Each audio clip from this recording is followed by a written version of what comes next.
grandira comme un palmier. Il poussera comme un cèdre du Liban. Il a fallu du courage pour braver le froid dès l'aube ce samedi.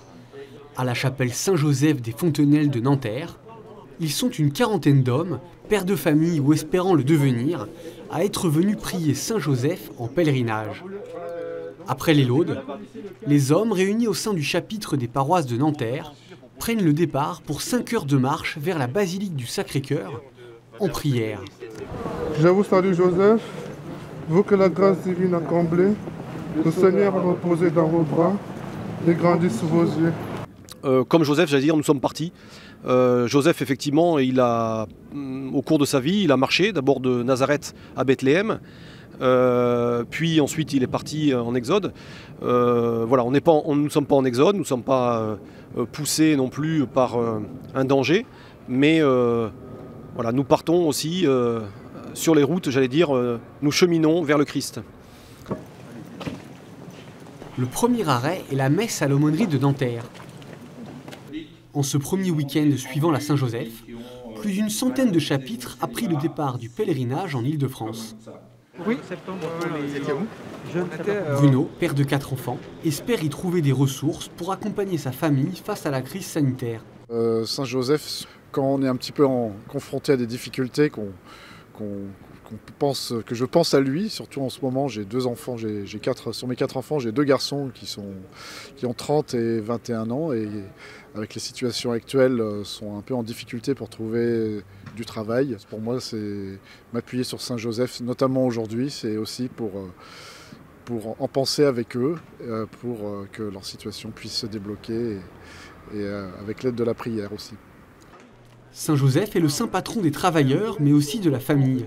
Son exemple de sagesse et de chasteté peut être inspirant pour les pères de famille de 2021. C'est le message que Monseigneur Rouget, l'évêque de Nanterre, est venu apporter aux pèlerins. On s'imagine que Saint-Joseph est un homme qui a traversé toutes les épreuves de sa vie de manière insensible et extrêmement facile. Alors que je pense que c'est un homme dont le cœur pleinement humain, sensible, a été traversé par des inquiétudes, par des colères, par des incompréhensions, et que son intensité d'attachement au Seigneur, sa justice, comme dit les Écritures, son ajustement à la volonté de Dieu, lui a permis d'espérer contre toute espérance. Et c'est pour ça qu'il est très précieux pour aujourd'hui. Il n'est pas à l'écart des difficultés traversées par les pères de famille ou par les familles. Il les a traversées lui-même et il ouvre le chemin de la foi et de l'espérance. En début d'après-midi, les chapitres d'Île-de-France se réunissent à la basilique du Sacré-Cœur. Chaque pèlerin a pu faire sa propre démarche de consécration au cœur de Saint-Joseph devant sa statue. Le pèlerinage se déroule en pleine année consacrée à Saint-Joseph. C'est une occasion de lui confier ses demandes, selon Stanislas Perronnet, responsable de la marche.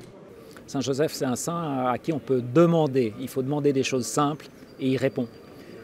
C'est Sainte Thérèse d'Avila qui disait que jamais ses demandes à Saint-Joseph n'étaient restées sans réponse. Et je crois, moi, le voyant et l'expérimentant aussi pour moi, que c'est vrai. Voilà, il faut faire des demandes à Saint-Joseph très pratiques. Il faut faire des demandes, effectivement, et pour son travail, pour sa maison, pour ses enfants, pour son épouse. Je crois que Saint-Joseph touche vraiment toutes les dimensions de notre vie d'homme. Sous la protection de Saint-Joseph, chaque pèlerin s'apprête maintenant à rentrer chez lui, porté par cette journée de prière.